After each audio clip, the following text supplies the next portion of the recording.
नमस्कार विद्यार्थी मित्रांनो, एक होती समय या पाठात पुन्हा तुमचे एकदा स्वागत। आज आपण कुमार भारती पाठ्यपुस्तकातील धडा क्रमांक 5 एक होती समय या पाठाचा अभ्यास करणार आहोत आणि या पाठाचा हा सेशन क्रमांक 4 आहे।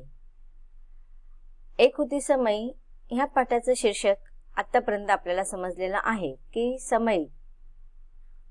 एक होती समय ह्या पाठाचं शीर्षक लेखकाने असं का दिलं असेल की ह्या पाठामध्ये आतापर्यंत पाहिलं आपण समय तर आपल्याला दिसलेली नाहीये, पण ज्याप्रमाणे समयचं अस्तित्व गाभाऱ्यामध्ये कळतं, त्याचं पावित्र्य आपल्याला मंदिरामध्ये जाणवतं, समय जसे स्वयंप्रकाशित असतं तसंच एक समय गाभाऱ्यातील पूर्ण अंधार दूर करतो ना, तसंच अनुताई वाघ यांनी आदिवासी लोकांच्या जीवनातील अंधार शिक्षण रूपी समयच्या प्रकाशाने जसं गाभारा प्रकाशित होतो तसं शिक्षण रूपी ज्योत आदिवासी लोकांच्या जीवनामध्ये प्रकाशित केलं आणि अशा रीतीने अनुताई वाघ यांनी आपले जीवन स्वयंप्रकाशित केलं आणि त्याचा प्रकाश, त्याचा झगमगाट आदिवासी लोकांच्या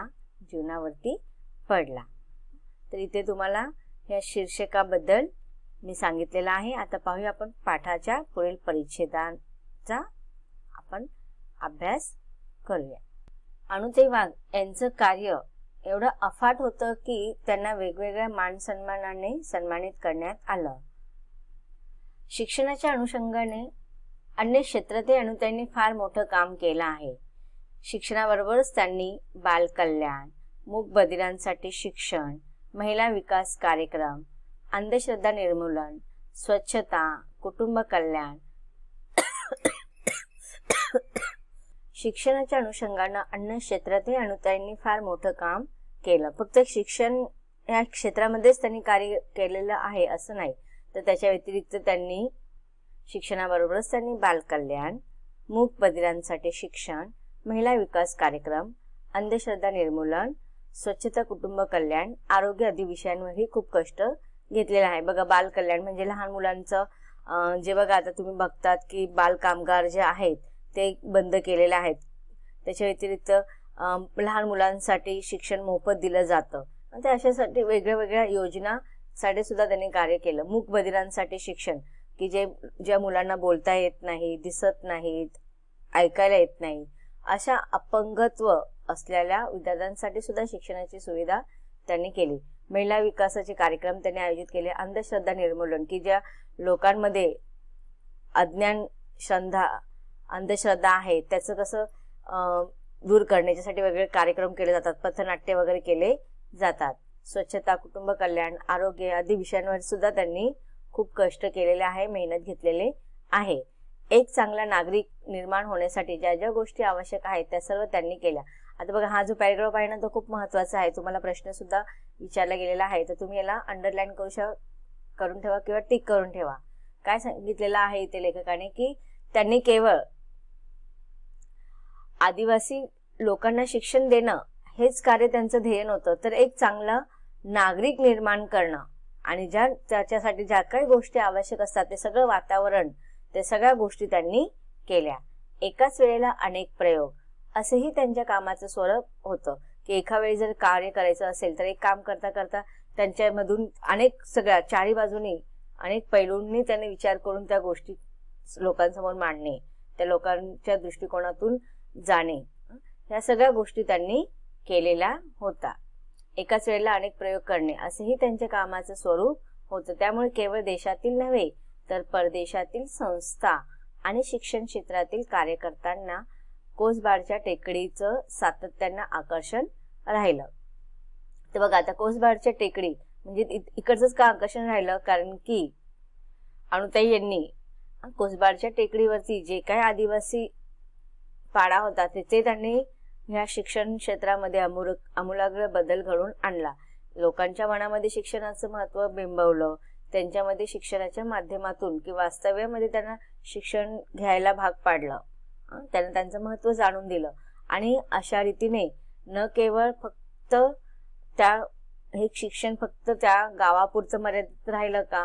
नाही, तर देशातीलच नाही तर परदेशातील संस्था जिथे जिथे शिक्षण क्षेत्राचं काही कार्य असेल तर तिकडचे कार्यकर्ता सुद्धा त्या कोसबारच्या टेकडीचं महत्व जाणलं, तिकडच्या शिक्षणाचं महत्व जाणून घेतलं. शिक्षण क्षेत्रामध्ये नाविन्यपूर्ण वैविध्यपूर्ण त्यांची पद्धत असल्या कारणाने न केवळ देशातीलच नाही तर परदेशातील संस्था आणि शिक्षण क्षेत्रातील जे कार्यकर्ते होते ना ते सुद्धा अनुताईंच्या या शिक्षण पद्धतीने आकर्षित झाले. शिक्षण क्षेत्रात आणि त्यासाठी आदिवासी क्षेत्र निवडून काम करणं हे अतिशय अवघड असतं. ज्यांच्यासाठी शिक्षणाचं व्रत चालवायचं त्यांच्याही अशा कामाला प्राथमिक अवस्थेत विरोध होतो. रूढी, परंपरा, अज्ञान आणि अंधश्रद्धा ही त्यामागची कारण असतात. आता बघा इथे लेखक काय सांगत आहेत की ज्या लोकांसाठी अनुताईंनी शिक्षणाचं कार्य आरंभ केला होता त्या लोकांना शिक्षणाचं महत्व माहिती नसल्या कारणाने काय झालं की सगळ्यात विरोध त्यांच्याकडूनच सुरुवातीला येत होता. त्यांचाही अशा कामाला प्राथमिक अवस्थेमध्ये विरोध, रूढी, परंपरा आणि अज्ञान, अंधश्रद्धा ही सुद्धा त्या पाठीमागची कारणं असतात. शिवाय स्थितीशील समाजही या कार्यात वारंवार अडथळे आणत असतात. असं स्थितीशील म्हणजे काय की ज्या स्थितीमध्ये आहेत ना त्या स्थितीमध्येच राहणे, त्याच्यामध्ये काही परिवर्तन न करून आणणे, काही बदल न होऊ देणे. आता बघा समाजामध्ये सुद्धा असे बरेचसे घटक असतात, बरेचसे लोक असतात की त्यांना आहे त्या स्थितीमध्येच जगायला आवडतं, त्याच्या व्यतिरिक्त याच्या बाहेर पडून नवीन नाविन्य जीवन जगण्याची त्यांना कोणतीच प्रकारची उमेद नसते. तर अशा वेळी आपण त्याला म्हणतो स्थितीशील समाज, की आहे त्या स्थितीमध्ये राहणे. स्थितीशीलच्या विरुद्ध काय होतं की गतिशील. गतिशील म्हणजे की त्याच्यामध्ये गती येणे आणि स्थिती म्हणजे तिथेच थांबणे. तर ह्या सगळ्या गोष्टीमुळे बघा ज्या लोकांसाठी आपण कार्य करत आहोत त्या लोकांनाच त्याचं महत्व न असल्या कारणाने ते सुद्धा त्याचा विरोध करतात. त्यांच्यामध्ये असलेल्या परंपरा, रूढी, अंधश्रद्धा यांचा त्यांच्यावरती एवढा वर्चस्व असतं की त्याच्या बाहेर पडायला मागत नाहीत. तर ही सगळी कारणं आहेत की ज्याच्यामुळे अडथळे निर्माण होत होते, पण त्यांनी त्या अडथळ्यांवरती मात करून पुढे त्यांचं कार्य सुरू ठेवलं. ज्याप्रमाणे आपल्याला माहिती आहे की समाज सुधारक महात्मा ज्योतिराव फुले आणि सावित्रीबाई फुले जेव्हा त्यांनी स्त्रियांच्या मुलींच्या शिक्षणाचं कार्य आरंभ केला त्यावेळेस त्यांना प्रचंड हाल अपेष्टा सहन करावं लागले. समाजाचा विरोध होता. स्त्रिया सुद्धा ज्या स्त्रियांसाठी ते शिक्षणाचं कार्य आरंभित करत होत्या त्या स्त्रियाच त्या मुलींच्या शिक्षणासाठी विरोध करत होत्या. एवढ्या हाल अपेष्टा त्यांनी सहन केल्या. रूढी, परंपरा सगळं त्यांना आडवे येत होते. शेणाचे गोळे त्यांच्यावरती, दगडांचे गोळे त्यांच्यावरती मारण्यात आले, पण त्यांनी त्यांचं कार्य थांबवलं नाही. मग अशा रीतीने बघा त्यावेळेस जर त्यांनी कार्य थांबवलं असतं तर आज ही प्रगती आपल्याला पाहायला मिळाली असते का? नाही. तर आजच्या आपल्या ह्या विकासामागे, आपल्या ह्या प्रगतीमागे अशा समाजसेवकांचं, समाज सुधारकांचं किंवा कार्यकर्त्यांचं काय असतो, त्यांनी केलेल्या त्यागाचा, परिश्रमाचं हे फळ असतं. मी या सर्व गोष्टींवर मात करून ज्ञानाचा दिवा जपण्याचं आणि अनेकांच्या मनातील विविध प्रकारच्या अंधार दूर करण्याचं काम अनुताईंनी निरपेक्ष वृत्तीने केलं. तर ज्याप्रमाणे सावित्रीबाई फुलेंनी सुद्धा आपलं कार्य केलं होतं त्याचप्रमाणे या सगळ्या गोष्टींचा त्यांनी विचार केला का अनुताईंनी? की त्यांना आता बघा आदिवासी पाड्यातील लोकांना त्यांना ज्ञान द्यायचं होतं, त्यांच्यामध्ये शिक्षण त्यांना द्यायचं होतं. त्या मुलांच्या मनामध्ये, मुलांना, मोठ्यांना सगळ्यांना सुशिक्षित करायचं होतं. शिक्षणाच्या आधारे त्यांना त्यांचा विकास करून आणायचा होता. पण त्यासाठी जेव्हा मुलांना शाळेत बोलवलं जायचं तर पालक पाठवायचे का त्यांचे? नाही. म्हणजे ज्यांच्यासाठी करत होते त्यांचाच विरोध त्यांना पत्करावा लागत होता. आणि त्यांच्यामध्ये जे असणारी अज्ञानता आहे, रूढी आहेत, परंपरा आहे, अंधश्रद्धा आहेत, या सगळ्या गोष्टींचं त्यांनी काय केलं, मात केला याच्यावरती आणि ज्ञानाचा दिवा त्यांनी त्यांच्यामध्ये प्रकाशित केला. अनेकांच्या मनातील विविध प्रकारचा अंधार सुद्धा त्यांनी दूर करण्याचं काम निरपेक्ष म्हणजे कोणत्याच प्रकारची अपेक्षा न ठेवता निस्वार्थ बुद्धीने केलं. स्वतःच्या बळावर त्यांनी शिक्षण क्षेत्रात एक सुरेख स्वप्न पाहिलं. आता बघा एखादं स्वप्न पूर्ण आपण पाहतो आणि ते पूर्ण करण्यासाठी आपण काय करतो, नेहमी कोणाचा आधार घेत असतो. पण त्यांनी स्वतःच्या स्वयंहिमतीवरती, स्वबळावरती शिक्षण क्षेत्राचं हे जे काही स्वप्न पाहिलं होतं, आता हे स्वप्न त्यांचं फार मोठं होतं, कारण की शिक्षण क्षेत्रामध्ये आदिवासी पाड्यामध्ये जाऊन शिकवणं, त्यांच्यामध्ये अशा अज्ञानी लोकांमध्ये ज्यांना कोणत्याही प्रकारचं ज्ञान नसतं आणि अंधश्रद्धा, रूढी, परंपरा यांचं वर्चस्व त्यांच्या जीवनावरती अधिक प्रबळ असतं, अशा लोकांमध्ये जाऊन त्यांच्यामध्ये शिक्षणाचा प्रसार करणे हे स्वप्न फार कठीण स्वप्न होतं, पण त्यांनी स्वतःच्या हिमतीवर, स्वतःच्या बळावरती हे स्वप्न पूर्ण केलं आणि ते प्रत्यक्षामध्ये उतरवलं. कधी झाडाखाली, कधी गोठ्यात, कधी बोडक्या माळावर, तर कधी झोपडीत वर्ग चालवून त्यांनी मोठ्या जिद्दीने ज्ञान प्रसार केला. आता बघा, ज्या आहे त्या अवस्थेमध्ये, ज्या ठिकाणी मिळेल तिथे त्यांनी शिक्षणाला सुरुवात केलं. आता त्यांना बघा, जेव्हा ते आदिवासी पाड्यामध्ये जायचं तर त्यांना तिथे शैक्षणिक साधनं नसायची. मग जिथे मिळेल, झाडाच्या खाली जर मुलं खेळत असेल तर तिथे त्यांना ते झाडाखाली गोळा करायचे आणि तिथेच त्यांना शिकवायला सुरुवात करायचे. गोठ्यामध्ये जिथे मिळेल तिथे, जे स्थान त्यांना जिथे मिळेल ना, की कधी कधी मुलं गोठ्यामध्ये काम करत असेल, तिकडची लोकांना तिथे गोळा करायचे आणि तिथे शिक्षण सुरुवात करायचे. कधी बोडक्या माळावर, कधी अशा माळ रानं वगैरे असतात ना, तिथे पडीत असतात, पडीत शेतामध्ये, पडीत माळ रानावरती, डोंगरावरती जाऊन त्यांनी, तर कधी झोपडीमध्ये सुद्धा त्यांनी त्यांचं ही शाळा सुरू केली होती. झोपडीत वर्ग चालवून त्याने मोठ्या जिद्दीनं ज्ञानाचा प्रसार केला. हा ज्ञानाचा दिवा घरोघरी लावा असा प्रचार कधी त्यांनी केला नाही, तर स्वतःलाच दिवा बनवलं. आता बघा, हा त्यांनी जाऊन उपदेश केला का? नाही. त्यांनी फक्त त्यांनी उपदेश केला असताना तर एवढा आमूलाग्र बदल कधी झाला नसता. त्यांनी तो काय केला, स्वतः करून दाखवला. स्वतः ते जायचे आणि स्वतः त्यांना शिकवायचे. जसं की गाडगे महाराजांनी पण बघा, जेव्हा स्वच्छताचं मोहीम त्यांनी सुरुवात केली तर त्यांनी लोकांना सांगितलं का झाडू घ्या, गावात झाडू मारा? नाही. त्यांनी काय केलं, स्वतः हातामध्ये झाडू घेतला आणि स्वतः ते झाडू मारू लागले आणि म्हणजेच त्यांचं ते कार्य बघून दुसऱ्यांनी सुद्धा त्यांच्या कार्याचं अनुकरण केलं.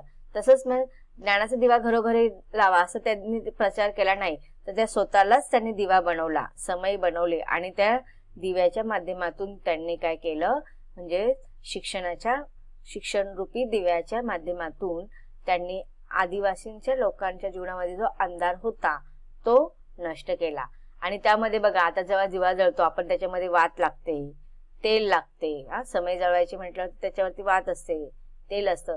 मग ह्या दिवा जेव्हा ते स्वतः दिवा बनले, मग त्याच्यासाठी त्यांना ते जे तेल पाहिजे होतं त्यांनी कशाचं, श्रमरूपी तेलाचं त्यांनी त्याच्यामध्ये कष्ट उपसले आणि कर्तृत्वाने तो पेटवला आणि आयुष्यभर तो तेवतच ठेवला. बघा किती सुंदर कल्पना इथे लेखकाने केलेला आहे की ज्ञानाचा दिवा घरोघरी लावा असा प्रचार कधी त्यांनी केला नाही, तर स्वतःलाच दिवा बनवलं आणि त्यामध्ये श्रमाचं तेल ओतलं आणि कर्तृत्वाने तो पेटवला. मग कर्तृत्व म्हणजे त्यांच्या कार्यांद्वारे, कृतीद्वारे, आणि आयुष्यभर तो तेवतच ठेवला. म्हणजे जीवनाच्या शेवटपर्यंत त्यांच्या शरीरामध्ये जोपर्यंत प्राण होते त्या प्राणाच्या अंतपर्यंत, त्यांच्या आयुष्यभरापर्यंत त्यांनी तो तेवतच ठेवला. तो ज्ञानाचा दिवा त्यांनी कधी विझवून दिला नाही. 5-6 तपांच्या अविरत धडपडीनंतर कोसवाडच्या टेकडीवरील ही समय आता विझली आहे. आता बघा, तप असतात ना, वेगवेगळे तप असतात. म्हणजे काय, एक तपचा कालावधी म्हणजे आपण समजू शकतो की 10 वर्षाचा कालावधी, 20 वर्षाचा कालावधी. मग असं 5-6 तपांच्या अविरत धडपडीनंतर जवळजवळ 50-60 वर्षाचा, 5-6 म्हणजे जर समजा आता 5 म्हणजे 50, 6 म्हणजे 60, तर अशा 50-60 वर्षापर्यंत त्यांनी अविरत, न थकता, न थांबता असं धडपडत करून त्यांनी कोसवाडच्या टेकडीवरील ही समयी तेवत ठेवली. पण आता ती विझली आहे. म्हणजेच कोण विझलेले आहे, अणुताई वाघ या विझलेल्या आहेत, म्हणजेच त्यांचे निधन झालेलं आहे, त्यांचा मृत्यू झालेला आहे. त्यामुळे अवघी टेकडी हळहळली असेल. म्हणजेच त्यांना फार दुःख झालं असेल त्यांच्या जाण्याने. अणुताई हा त्यांच्या आईच्या वात्सल्याप्रमाणे त्यांच्या आईच्या मायेखाली, पांघरुणाखाली त्यांनी घेतलेलं होतं. आणि जेव्हा एखादी आई घरातून निधन होते त्याप्रमाणे कुटुंबातील लोकांना जे दुःख होतं तेच दुःख या आदिवासी टेकडीतील आदिवासी लोकांना झालेलं आहे. म्हणून ती लोक हळहळली म्हणजे फार दुःखी झाली, आदिवासींचे डोळे पाणावले असतील, तर या सर्वांनी अनुताईंच्या पाऊलखुणा जपून ठेवणं हीच त्यांना आदरांजली ठरेल. मग आता बघा, ज्या लोकांसाठी अनुताईंनी आपलं आयुष्य पणाला लावलं, आयुष्यभर अविरत त्या कार्य करत राहिल्या, मग त्या आदिवासींना जर त्यांच्या कष्टाचं, त्यांच्या मेहनतीचं चीज करायचं असेल तर त्यांच्यासाठी आदरांजली म्हणजे काय, त्यांनी फक्त डोळ्यात पाणी आणणं आणि रडणे हे त्यांच्यासाठी आदरांजली आहे का?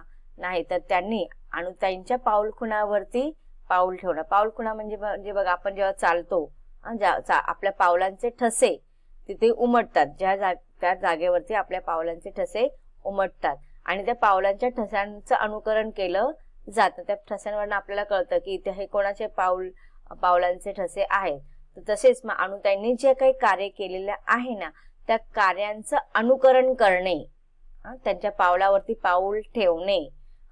मग अशाच रीतीने आदिवासी पाड्यातील लोकांनी सुद्धा काय केलं पाहिजे, त्यांच्या मनातील ही शिक्षणाची आस कधीच मिटू नाही दिली पाहिजे.